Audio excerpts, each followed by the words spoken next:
you land on 2 feet, you jump up on 2 feet, land on something on 2 feet. But typically, if you're going to run, if you're going to change directions and move in three-dimensional space, no. Even if I'm boxing, right? Nobody's ever 50-50. If I move forward, do I have to eliminate 50-50? I can't go. I could go like this, or jump forward, right? But it's never going to be 50-50. It's literally going to be me. I'm here. You guys see, look. That's what brought me forward. It's what brought me back. If I throw a right cross, where am I? Where do I have my weight? My lead foot, right? If I go here, where do I have my weight? My back foot.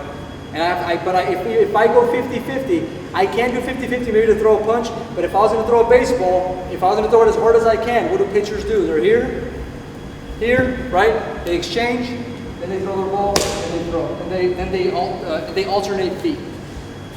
So unilateral position, you guys have to learn how to balance on one leg. I'll only be able to teach you so much of this in this course because this shit gets kind of complicated. But I'm going to give you guys something to work from, a foundation that you can work from this specific course. Okay, so unilateral positioning will be us going here.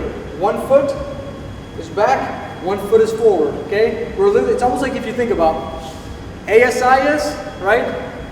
On the front side, that's going to create our line, right? From there, you're going to create a box in those dimensions. So if I think about how far I'm going to step back, it's probably, if I'm going to do the most basic unilateral stance, it's going to be the length of my ASIS. I step back, that's my unilateral position. That's my base point. Can that change when I run faster? Of course it can change, right? But for right now, this is where we're going to work from. What I want you guys to start getting comfortable with is learning to put weight on your front foot. You're going to have to slightly shift over, and that's the issue with training unilateral positioning.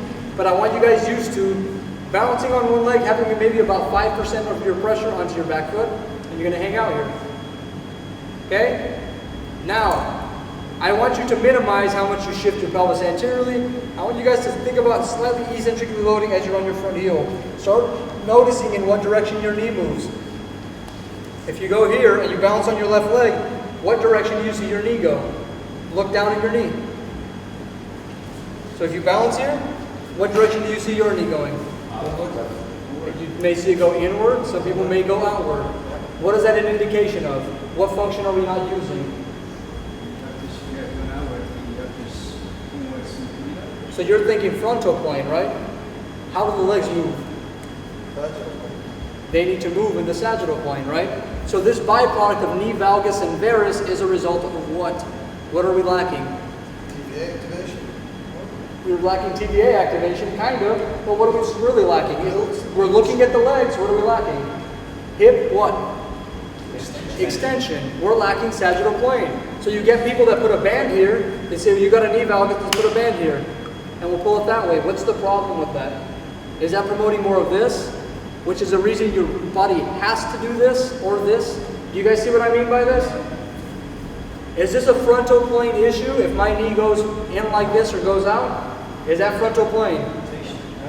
It's a rotational issue happening at the upper body, right? But if we look at it in the lower body, what's the lacking happening here? Extension, the first function of the gluteus maximus. You guys see what I'm talking about with that? Okay, so if I am lacking extension, my body automatically is going to have to go, and then people start compensating in the frontal plane of motion. Are we understood on that? In terms of what that is. So what could we do? What could we do in that circumstance? What could we do in that scenario to promote better extension? What do we have to do biomechanically? If you're running, right? If you're in a full sprint, what are you doing with the ground? Hey guys, let's make sure. This is really important. I want you guys paying attention to this. Okay? If you are doing this, you are performing what action? Okay? Might we have to start doing that while your leg is on the ground? So, why not just do it right now? If I'm neutral spining it, I put my weight on my front foot. If I start dragging the floor backward and I institute ground force, what should I begin to feel work? What do you work? What do you feel working there? You feel the posterior chain activating. Now rotate your knee out just a little bit and then do it. Rotate it out more. Now pull. You feel that glute beginning to burn? Yeah. So what are we promoting? The initiation of hip extension. Okay? Bend the knee a little bit. Wherever your knee is. If it's out, maybe rotate it in, then pull. If it's in, rotate it out, then pull. Rotate that knee out. On the right side, drag the floor. Yeah, right there. You feel the glute? It's like a fraction inch right there. And we're talking about millimeter adjustments. Now when we pull, do we posteriorly or anteriorly tilt the pelvis? Or do we just find neutral and do neither? If you're in an anterior tilt, you want to go posterior. So, in a neutral, fine, you're good. Then at that point we find neutral, then we begin to institute our ground force, right? So if I'm here, I don't need to anteriorly or posteriorly tilt. I find neutral. You guys learned what we were doing before, right? If I say I kind of do want to do an anterior tilt, how much anterior tilt am I going to do? How much? Mathematically, we're going to measure the amount of movement that we'll do anteriorly. 1 millimeter. Remember when we would do that? You pull the belly button in, give me an anterior tilt as you do that, then what would happen? You feel your core burn, right? We're looking at minuscule adjustments, what we've been working on all this week. So you're here, you slightly, you pull the belly button, find neutral, slight anterior tilt, 1 millimeter as we hold that, then we institute ground force. And you guys will see my hamstrings. Right? If I'm here, look at my right hamstring, navel's in, spine's neutral, rotate the knee out. You guys see that or no? Yes. And I'm just pulling on the ground. This leg would be coming forward, and that's what would propel me forward. So now, I'm setting up that base. How do we address knee valgus or knee varus? No, the question is, how do we address knee valgus or knee varus if your leg is not moving in extension? What does that mean? Valgus is when your knees come in like this. Varus is when your knees go out like that.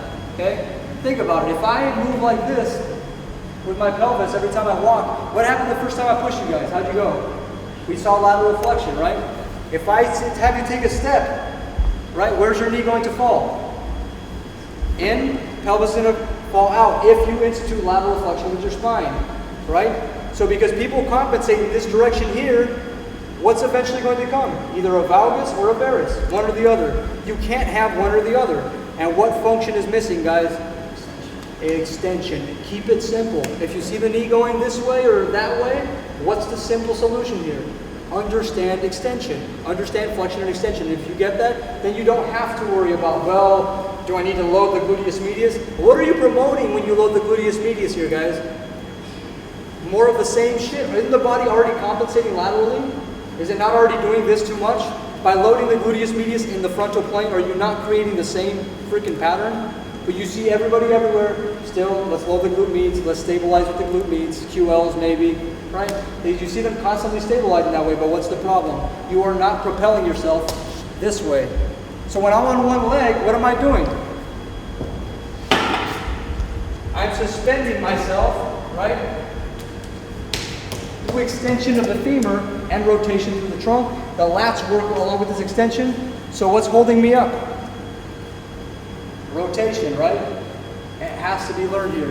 One of the biggest most important parts that you can learn out of your biomechanics is going to be getting on your lead foot, knowing where to rotate, and instituting ground force until you feel the musculature right there in that posterior chain fire. Okay, we're going to work on that. So something can be a little bit of a challenge for many, but this is, if you do not learn this, I assure you, you will probably not change your mechanics, okay? This is the first step in it. There's many layers to this shit. There's many things that you have to do to get a body to understand this, but this is going to be the groundwork of it all. If you understand this, this will give you the capacity to learn everything else after that, okay? So let's start drilling this. We're going to work on this ground force, okay?